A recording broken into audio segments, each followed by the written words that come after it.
Welcome to another CEO Wisdom Pod. We have Carlo Cisco with us today. Carlo is founder and CEO at Select Innovations. It's like the Amex for the next generation. And he's a serial entrepreneur. It's not his first business. I have a bunch of companies in front of me here, global internet entrepreneur and investor, still active.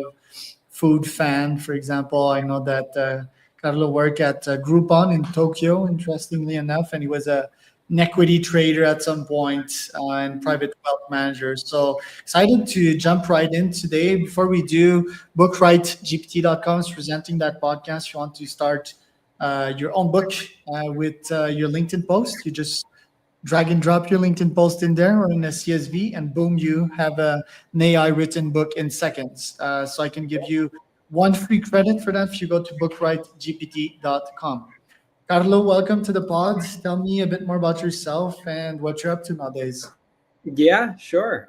Thank you so much for having me. And yeah, look, you kind of gave the very high level already, but I've been a serial entrepreneur. I founded my first business when I was 18. Also have a background in finance, worked across everything from sort of typical analyst work to wealth management to equity trading. I sort of transitioned out of finance when I helped build Groupon in Japan. So that was a pretty wild experience, but learned a lot in a very short period of time. It was one of the fastest, actually by revenue, it's still the fastest growing company in history, which is pretty crazy when you think about how much bigger venture capital has gotten since then. And today I'm focused on Select. I founded the company, CEO of the company. We're a digital membership and concierge service. So we're connecting people with exclusive experiences, insider pricing, and VIP perks and treatment all across the world. But there's a bit of a bigger vision there that's already starting to take shape now, where we're sort of bridging into more financial services. The very first example of that is the Select Syndicate. So that allows members to invest in very high quality, typically otherwise completely inaccessible private market opportunities, mostly startups. And then we'll be announcing a credit card later this year, and we'll continue to offer more and more services so that we can help improve people's lives. So after being a trader, after working in corporations and so forth, why did you actually start Select? Is it because you had a lifestyle yourself and you understood that others may want that same lifestyle? Yeah, it's a good question and a good way of posing it, because to an extent I did. The first business I had started was actually an event planning and promotion business, and sort of fell into that. I was just sort of always the person that planned things, I guess, which is weird because I'm very not organized, but I do care where I spend my time. So I wanted to be at the coolest place, and someone had kind of approached me and was like, hey, people are like following where you go, like you should try being a promoter or whatever. And that's basically how the first business started. I did a event at this no name place, brought over 600 people just by making everything really easy, making everything a really good experience. And this is just background to say, effectively from that point onward, even if I was in a different city or something like that, yeah, I could just kind of walk up to, whether you have lines for clubs or whatever, I could just kind of walk up and go in. It was relatively easy. And then similarly, if it was like a hot restaurant or something, I could figure out how to talk my way into it. It's not the same contacts as the nightlife world, but if you know what you're doing and are fairly smart and can be convincing, you can quite often talk your way into an otherwise very difficult to get reservation. So that is a part of it. I sort of had these things, and a lot of it is just knowing the right people, knowing what to do, knowing what to say, knowing where to go. But over time, that's certainly evolved, right? Just as my own lifestyle has evolved, where now with Select, we book as many hotels as we do restaurants, for example. There's a huge travel focus, and while it's a little more muted than entry to a trendy nightlife venue, having the right sort of sort of like value added benefits, the right sort of like VIP experience when you're traveling makes a very big difference, and from a monetary perspective can be extremely valuable. Plus vacations are, it's someone's off time. It's something that's, valuable to them. You're making memories, basically. So you really want to be able to have good ones.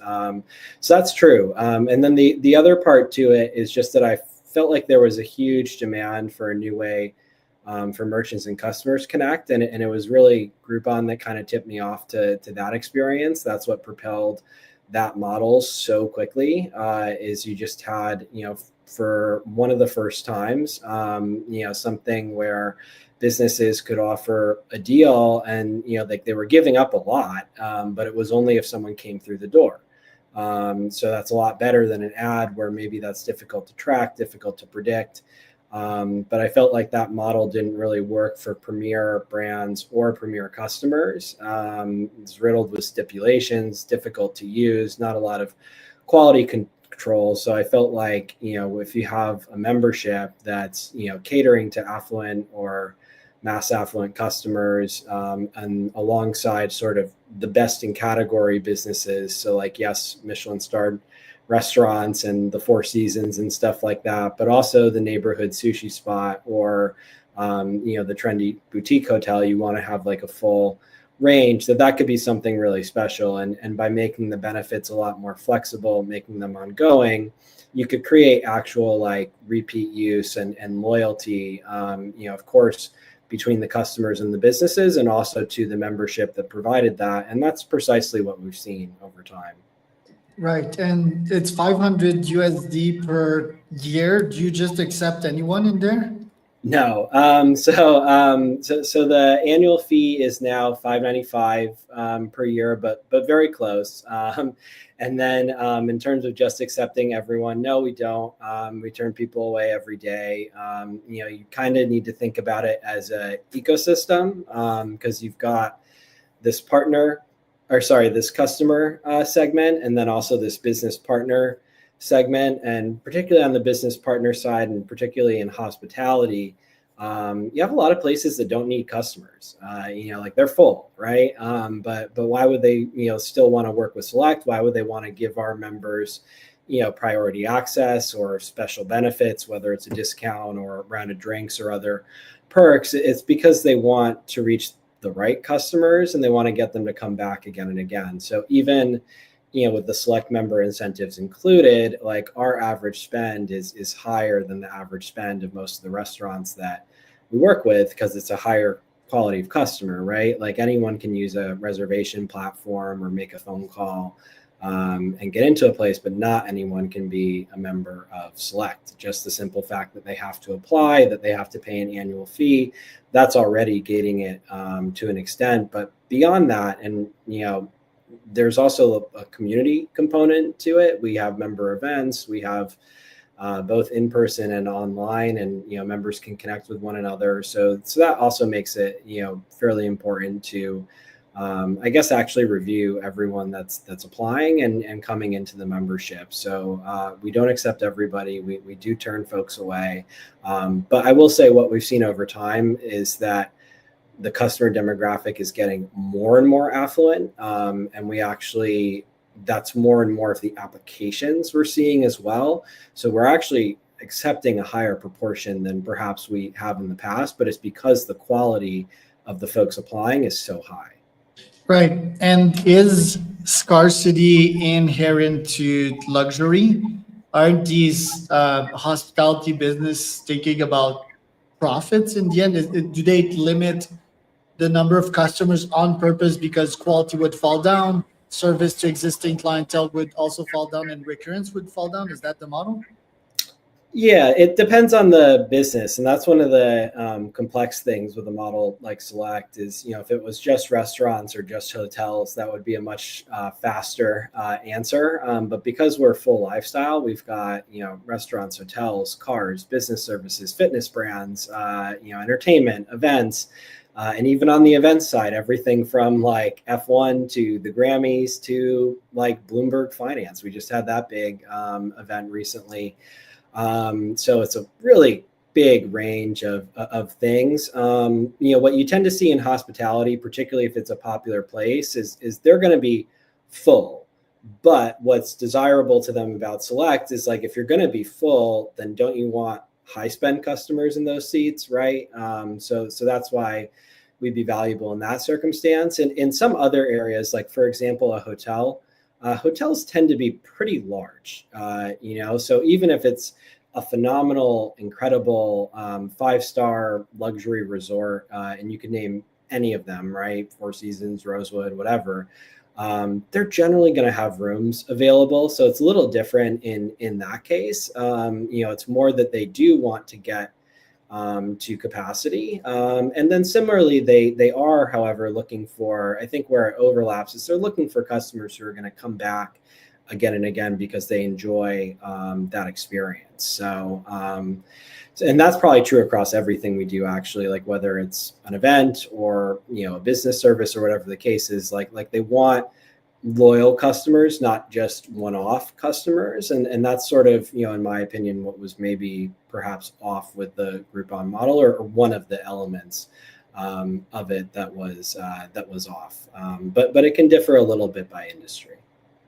Right. In an AGI world in which we get full abundance, will there still be a luxury category?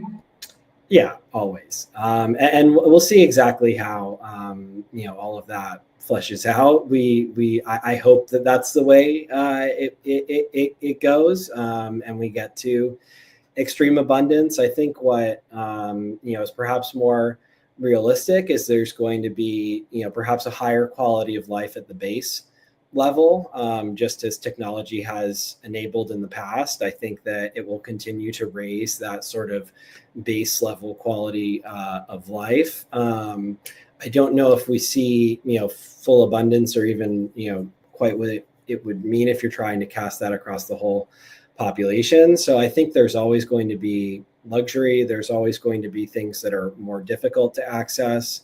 Something I personally think, and I'm seeing it a little bit, is I think the sort of customer archetypes are changing in real time, and across different segments. For example, Gen Z drinks way less than the older generations do, but also sort of my personal opinion is I think that this sort of upper middle class, office work threshold, I think that's actually going to decrease over the next few years. And I'm factoring in yes, AI replaces some of the jobs, but then new jobs are added because of the increased productivity. And then you have more entrepreneurs on the other side building companies, and they then hire some of the people. I'm factoring all of those elements in. And I do think the top is actually going to get heavier. And I know a lot of people don't like to hear that, but I think it's just reality. The people that have, some sort of stake in these companies, whether it's the people founding them, the employees working for them, or the investors backing them financially, they're going to come out in an even more extreme outcome, because I think it's going to be just universally a huge productivity increase. So I think base level, everything will improve for everybody, hopefully, knock on wood. But I do think it's going to look a little different than some people might think. And as someone that experiences luxury myself quite frequently, goes to Michelin restaurants and so forth, I've hit the hedonic treadmill various times in which I thought I caught myself spending on useless shit that, is just standing in the house. Experiences are cool, but I think at some point we all hit some hedonic treadmill. Or have you found a way to hack that and constantly increase the happiness that you're getting from experiences and the stuff you buy in the luxury category? Yeah, I think that's a great question as well. And I think, it's interesting in RC because we see so many different types of customers, right? And so many different use cases. I don't know if there's any single category of Select that more than half the membership uses, for example. So there's so many different ways to utilize what we do that we tend to see a lot of fragmented use. And we also tend to see customers evolve because a lot of members stay members for years and years. And I've certainly evolved as a customer as well. Probably when I was living in Manhattan, right?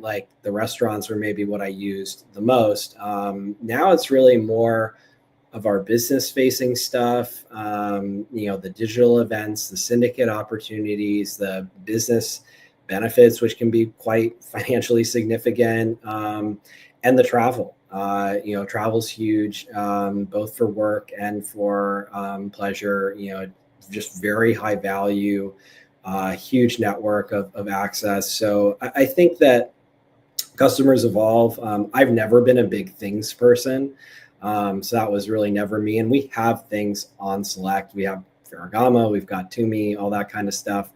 But I've always liked experiences more. I like creating memories. That matters a lot more to me than what I'm wearing or, some sort of other item. I just don't really care about that stuff. But it's true. And certainly, look on the dining side as well. Like that's something I think is going to be different of the customer archetype of the future. Like you don't need to go to the trendiest, hottest place every week. In fact, that can be a little exhausting and sometimes irritating with the pricing. Like I'm certainly happy to pay more for high quality food, but there's a lot of high quality places that, aren't at the Michelin starred price tag or, that aren't like, actually a little annoying to get reservations at and stuff like that. So I think trends do change over time. And what is the new luxury? Is it time? Is it sleep? Is it health? Is it getting access to a deal that no one would have? Is it building your own AI? What is the new wealth nowadays? Yeah, I think access is maybe the consistent one because there's so many different versions of access. Like if you date back to like younger me and where our conversation started, like nightlife is maybe where some people associate access, or perhaps they associate it with restaurants, or perhaps they associate it with F1 or Bloomberg or this type of stuff. Or even I think the coolest version of access that we're providing today is quite frankly the syndicate. I mean, the fact that you can invest alongside people like Founders Fund and Sam Altman and Thrive Capital or whatever, like that's sort of the ultimate, because that's opening up access to opportunity that historically has been effectively walled off. And even in our case, like it's only members that qualify as accredited investors who are able to access that, but that's over half of the membership. So it's a pretty big portion and a pretty meaningful point of access. So I think access is maybe the consistent one, but I think that time is probably the ultimate luxury, to be honest. Time and perhaps like overall service experience. I think really good service makes a huge difference no matter where you are. Like people stay at the Four Seasons because there's beautiful properties, but they also stay because the service is so excellent, right? And it's typically a head and shoulders above other luxury properties, and there's certainly other luxury properties that fit in that camp as well. Right. What's your opinion on the 1% wealth and yes, the rest of the world? Do you think that AI is gonna enlarge that gap, and is it necessarily bad to have all that wealth concentrated in a couple of humans beings' hands? Yeah, I think we're going to find out, and I'm honestly not completely sure. I think it could make it worse. I think that's very possible. What it's going to come down to is, are we opening these opportunities up to other folks, right? Like as crazy as it sounds for the syndicate, which is something we just recently rolled out, but I've wanted to forever. I just wanted to have the right market timing. Like part of the reason I wanted to do that is what I noticed sort of in college, and then also in the equity trading days, is companies just stayed private way longer. And the unfortunate side effect of that is you cut out retail investors from, the opportunity and the upside of a lot of these companies, right? Like AI, perfect example. ChatGPT has now, I think, 500 million weekly users. Like if those users could say, wow, this is an incredible offering, I want to support this company, right? And if they could have invested whatever it was a year and a half ago at like the $80 billion valuation, and now it's like a $300 billion valuation or whatever, like a lot of these moves are happening before retail investors are able to gain access. So one of the I guess determinants of whether it gets over concentrated at that 1% threshold is, are we going to be able to open access to opportunities that are extremely compelling, that are extremely innovative, and that are changing the world to retail investors, or at a bare minimum to at least a larger pool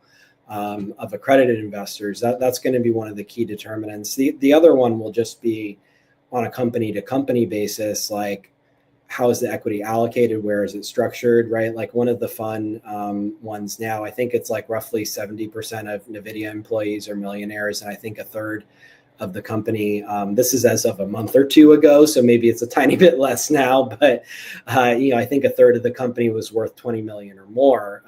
That's not because they're paying ginormous salaries. It's because stock is a component of that compensation, and the company has done so phenomenally well that it massively increased a lot of the wealth and net worth of the employees who have been working there very hard to meet this rapidly accelerating demand for their products and services, right? So those are like the key levers I think we have to maybe prevent it from over allocating to the top 1%. And I personally think those are both just philosophically great things to do. If you're going to let people buy lotto tickets or gamble, let them support a company that could change their life. You can restrict the amounts or whatever if you want to, but I think there was a post recently that went around of like what the early checks in Uber ended up being worth, right? Where like 25K was worth 100 mil plus or whatever it is. Why not let people participate in a potentially life-changing opportunity? The worst case is they lose the money or whatever, but it's far better to be, trying to invest it than spending it, frankly. So I hope that doesn't happen, but it could if we don't do those two things. If we don't expand access to the upside based on, the employees and how they're compensated, as well as opening access in a greater way to more accredited investors, and then hopefully also to retail investors. Are the tariffs adversely affecting your business right now since you have an international clientele? Yeah, for us, not at all, at least not yet. Our cost of acquisition's been super low. We're still How much is it, the CAC? Yeah, so it's below the annual fee. Right now it's below the annual fee by about 30% or so.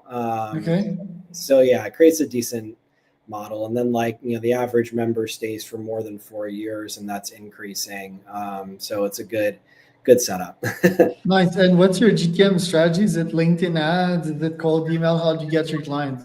Yeah, it's a mixture of things, and we've been steadily scaling it up. So Meta is the primary paid channel we're using. We found extremely strong performance there. How do you target luxury people on Meta? Is it like the Porsche page, for example? So I haven't found Meta's characteristics to be that valuable, but what is valuable is our existing base. So that's what's made that very powerful. And Meta just has very advanced technology around lookalike audiences, around optimization for purchases, et cetera. So that makes a huge difference. Like people are kind of like, founder friends or whatever are a little blown away by the types of people we see from Meta versus the types of people they see from Meta. But ultimately that's the way that it should work, right? Is you should be getting matched with the customers who are most likely to value your product or service. We also see pretty good performance on Twitter/X. So that's another channel that we use. And we're actually just starting to test LinkedIn, but I do think that will be a strong channel for us, particularly once we get used to it. And then other things that we do, like obviously member referrals are a big component. We also have like partnerships with different brands and communities that sort of refer people in. So that could be like Google or McKinsey. It could be different founders organizations. And then even sometimes like organizations that will purchase memberships for their clients or groups, so long as it's a good fit or whatever. So we pull multiple levers for sure. And what's challenging about running your business specifically?